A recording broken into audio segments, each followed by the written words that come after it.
Welcome to the You Can Make a Living in the Music Industry podcast from Nashville, Tennessee. I am your host, John Martin Keith.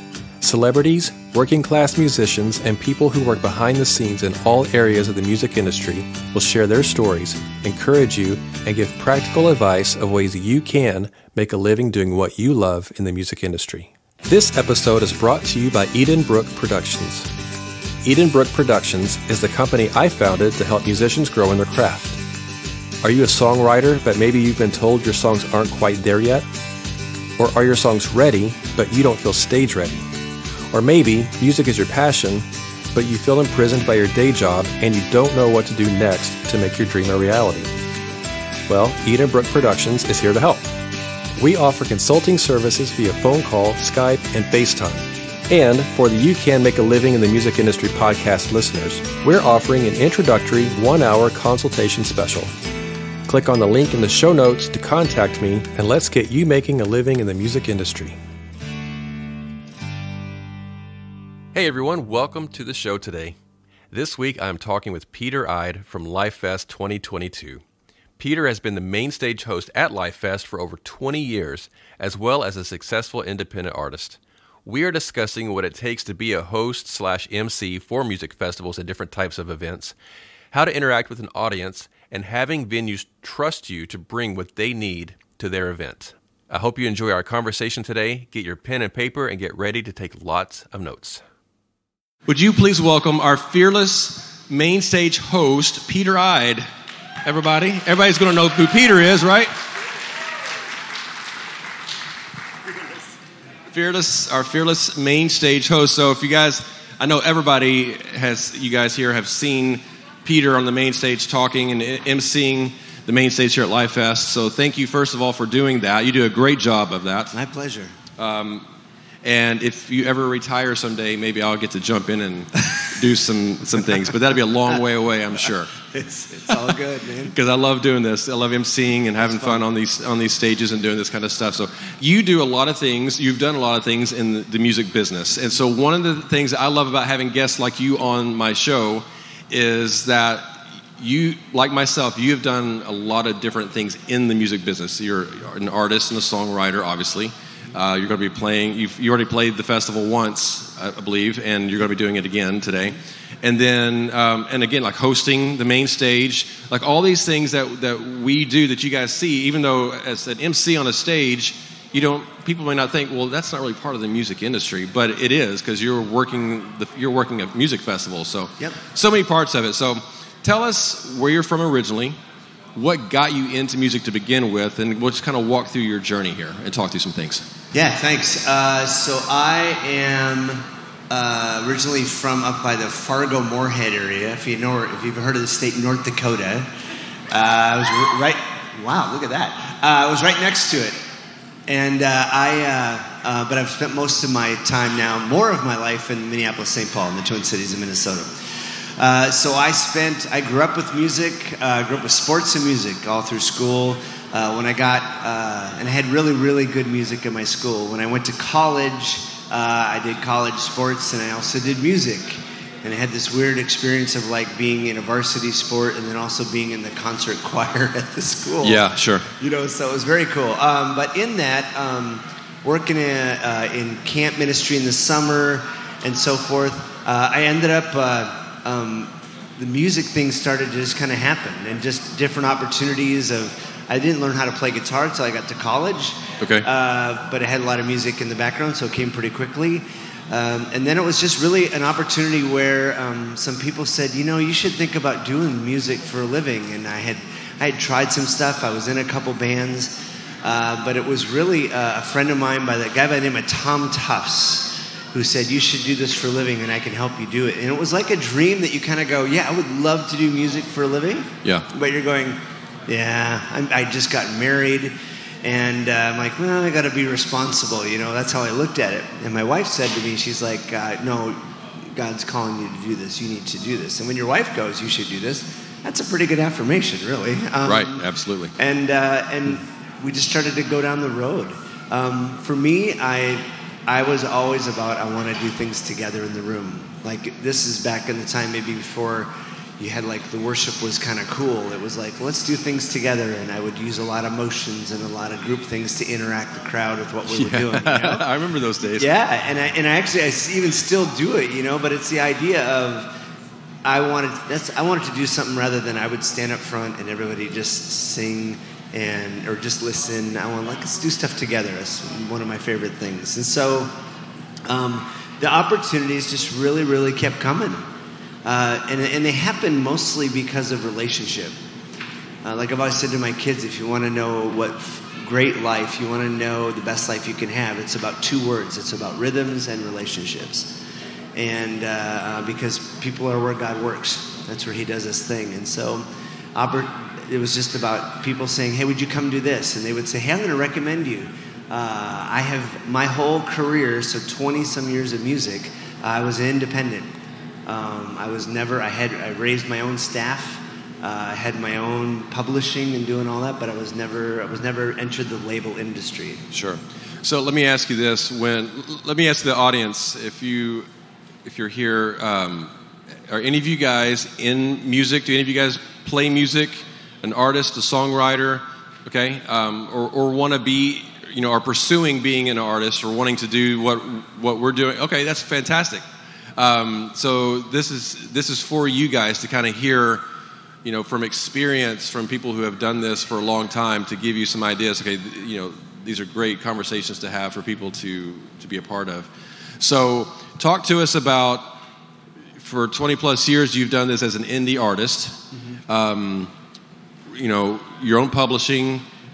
Talk to us about how you set those things up as an independent artist. How you go about booking your own shows.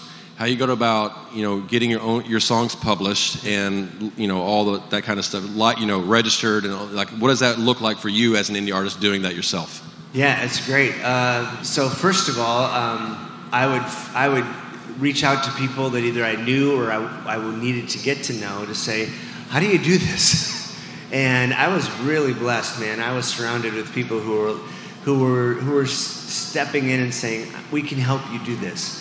I've always used the phrase in my life in the last probably 5-8 years where I go, I'm a product of great people. Like other people who said, we want to help you, we want to be a part of what you're doing. So an example would be when it came to booking shows. So I would go at the very beginning, I would say, hey, would you want some music for Sunday morning? And what do you need? I'll just come in. The only thing I'd ask is that when I'm done, if you enjoyed what I did, would you be willing to write me a letter? It just says a letter recommendation. Yeah. Yep. And then I'd also say, if you think someone might enjoy or could use the type of music and how we did our ministry, would you then call them, reach out to them? Or who is that? Could I reach out to them and use your name? And so I always pictured it like bookings would happen like do you remember go to the county fair and you have that little thing that spun on a piece of paper and then you put paint on it and it drip in the middle and it would spin out, right? But it was always connected. All my bookings were always connected. It wasn't like they got a flyer in the mail and they said, oh, we should look at that flyer. That's impressive. We should have that guy. Yeah. It was so much people saying we should do that. So it would build like that, and then it would be someone would say, hey, we had you at church. We need to have you at our event. Or you would fit great. Or would you be interested? And so then I'd go to that. And then from the event, there would be these different pieces of people going, hey, we want to have you at our church, or my cousin has it was slower, but the best part about the growth, John, was that the growth was deeper. Like the roots were deeper. It wasn't just a one-off. It was like, no, there was relationship involved, and that was really, really good. That's great. So when you are, when you're booking yourself, because you and I are very, very similar in the way that we've done our things. I've been an independent artist for 25, 26 plus years now. Yep. Doing the same thing. So we travel a very similar track, I feel like, in the way that we do things. And, the letters of recommendation, can you write a testimonial for me that, like on my website, I've got testimonials from churches or venues or people that have had me in, that they will say, hey, this guy was great, he'd be great for your event, whatever.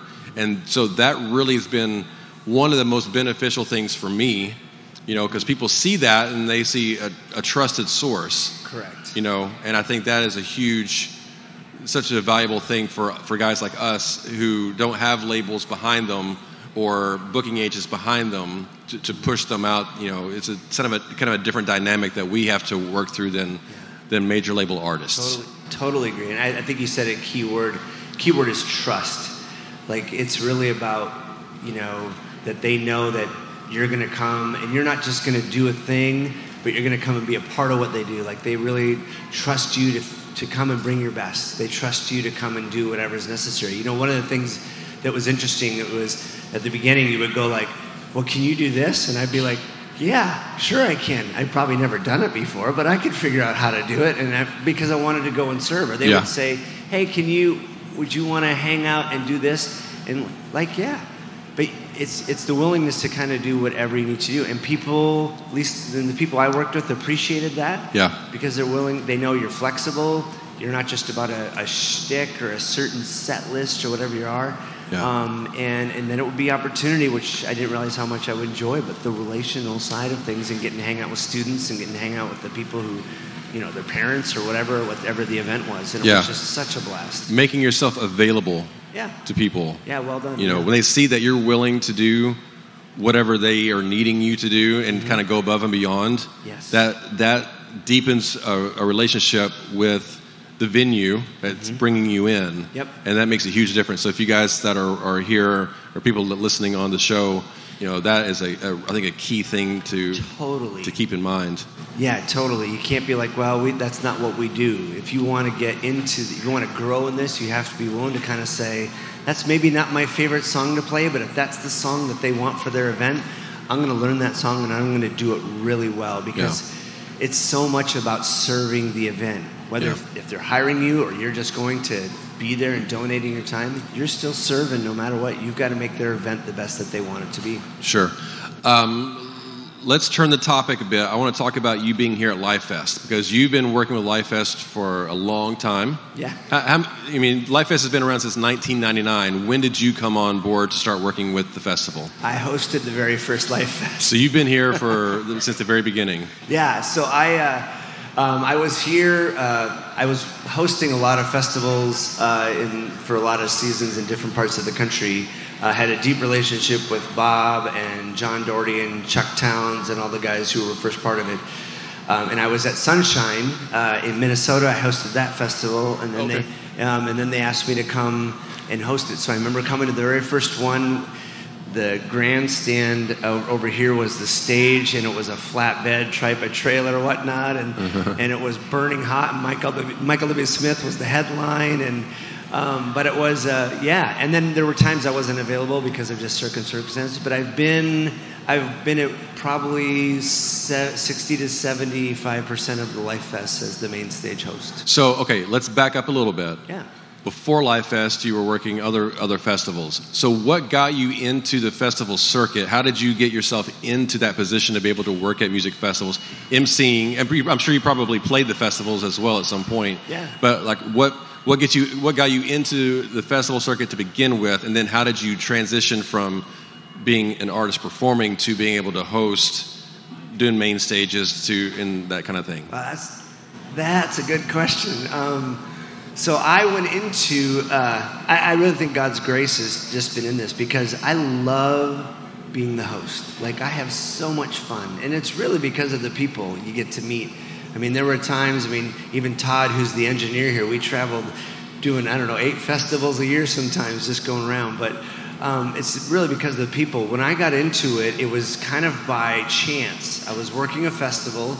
There was a host, and he was also one of the speakers. So you were working a festival. What were you doing? He invited me along just to come and be his worship leader. Okay, perfect. And so just to fill gaps. There was a time when transitions between groups would take a little bit longer because it wasn't all digital. So plugging in different boards, resetting boards, and all that would take longer. So he was like, hey, man, sometimes we got to fill some spots. Come do some music in between the groups to just help with the audience so that it's not so long, right? Yeah. Fill the gap. And so I would do that. At this one certain festival, the speaker and the host had to leave, and they said, all right, we want you to host. And I'm like, okay, here we go. And so I just stepped in there, and he's like, hey, do it longer. Well, then the next year, the previous host, who was a really close friend of mine, couldn't make it, and the sponsor of the festival said, "Hey, would you come and do this next year? And we want you to do the introductions and so forth, but we want you to also fill gaps with music." And then it just kind of went from there. And then another promotional company said, "Hey, we heard you do what you do." And it was just, we heard it from this guy. It was that, goes back to that whole relationship thing. And next thing you know, I'm at Carowinds, I'm at Spirit West Coast, I'm at King, all these different festivals. So you're doing multiple festivals at this point. Yeah. And they're calling you to come do it because they saw you, do it a couple times. One of the deepest partnerships with that too was Compassion International. So I was an artist for them. So I also came in to help with advocacy. Yep. So there was like a partnership, which is again how it's just relationships and how it works. It was really fun. It was really, I just kind of stepped into it. Didn't know I'd like it so much. Yeah, it is so much fun. I love getting to do this kind of stuff.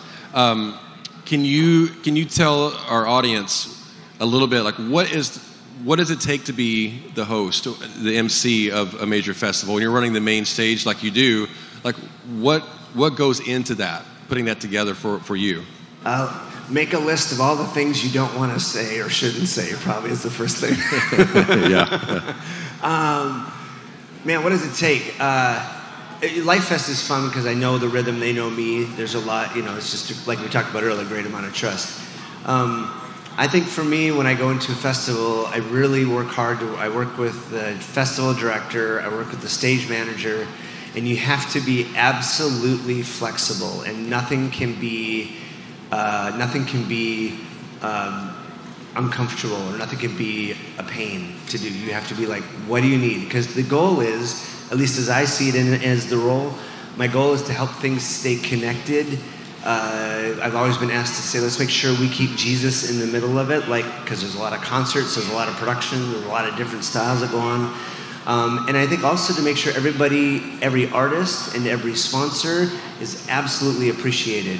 And they should be, because they're the reasons that we're doing this. They're the reasons that we're here. Right, yeah. And I think for me, that was a part that was paying attention to that, and always being, I would say, the word I like is intentional. So over the years I see, for King Country and Rebecca and Mac Powell or Toby or all these guys, and I've just known them over the years, and so there's a great relationship, and the festival is good at that. The stage managers, you got to make sure that you're ready to go and they need you to go, because it's just got to be calm. As calm or as helpful I can make it if it gets, stay on time. If it's a minute, 59 seconds. And staying on time is a very difficult thing to do at a festival, because transitions, trying to change over, and you guys were watching this as we were just watching, as we were getting set up for this, because you're playing this afternoon, so, between what I just did a few minutes ago before we started this podcast, and then you, and then us right now, you had to set up and sound check for your show later on this afternoon. Yep. And so we're like scrambling to make sure everything gets done. And so when things do get behind, even by a couple of minutes, you're like, that eats, for most of the time, especially on the main stage. Side stages can sometimes be a little more flexible, I think, depending on what's going on. Mm-hmm. But once you start running over time, then that eats away into the set for that artist that's coming up. And the next one, one. Yeah, so you're always trying to figure out how to make up time. Yeah. Right? So I want to open up some questions to the audience, if that's okay. And we're going to put you on the spot here. And so if you guys, that are interested in being in music, or as an artist or songwriter, or maybe you're thinking, man, we love Lifest, we love festivals, I would love to work at a festival. What does it take to do that? Anything like that. If somebody's got a question, we'd love for you to stand up, say your name, and give your question to Peter. Who we got? Come on. I had hands up a minute ago saying, we want to do this for a living, and now nobody wants to. Okay, we got some over here. I am not afraid. What is your name, and what kind of question do you have? My name is Boyd, and Peter, by the way, fantastic job hosting. I've been here many, many years, and do a great job. Oh, you're great. Thank you. So my question, as a Christian artist, what's your greatest challenge or challenges? Oh, as an artist, what are my greatest challenges? Sleep. It's always, I would say, I think, everywhere you go in the country, every place you go is a different group of people. And I think always the challenges, which I try to work hard at, but try to figure out who are they? What's going on in their world? What's going on, because Alabama is different than North Dakota. They're just different people. They're thinking about different things. And I think the challenges for me was always trying to go, how can the words I use, I wouldn't necessarily go, y'all. That's not going to help me or them. But it would be in a way of being able to speak into what's going on. There's a lot of prayer that goes into it. You're on travel, you're in the airplane, and say, God, what's going on here? But I think I think the challenge is to always pay attention to that. Like, be aware of what's going on in Chicago, what's being, Charlotte. Because when you pay attention to that, people realize that. I learn little things if I go to smaller towns, like, hey, what's your festival called? Or what's the local thing you do? Because I want the people to know that I'm paying attention to who they are, because it's about people. It's always about people. And the challenge is to make sure I'm always making the space of time to do that. Yeah, thank you for that. Yeah, thank you. Sleep. And sleep. And when you, to kind of piggyback on that, when you take interest in the town that you're going to and the people of the town, and you say, hey, tell me about this landmark. Yeah. Tell me about this restaurant that I saw coming in. Tell me about the city park and what this thing that's happening over there. When you interact with them and show them real true interest in their culture and their what they're doing, and that brings a connection with you and them, and then that makes them more interested in you to want to come listen to your music and hear what you have to say as well. Yeah, it builds trust. You kind of earn the right to be heard at a next step level, right? Like, absolutely. Why do you have the biggest ball of twine? How did that happen? Yeah. Right? And maybe why did that happen? Yeah. When it comes to that, right? So I have so many questions. I have all the questions when it comes to that kind of stuff. It's like, why the big ball of twine? Why the world's largest, whatever, in the middle of nowhere, these cool landmarks, but it's like, who came up with that kind of stuff, and why did you put that there? But it makes everybody want to go see it, so it's such a cool thing. Anyway, I'm getting off topic. That's good. All right, who else we got? I saw some other hands pop up. What is your name and your question for Peter?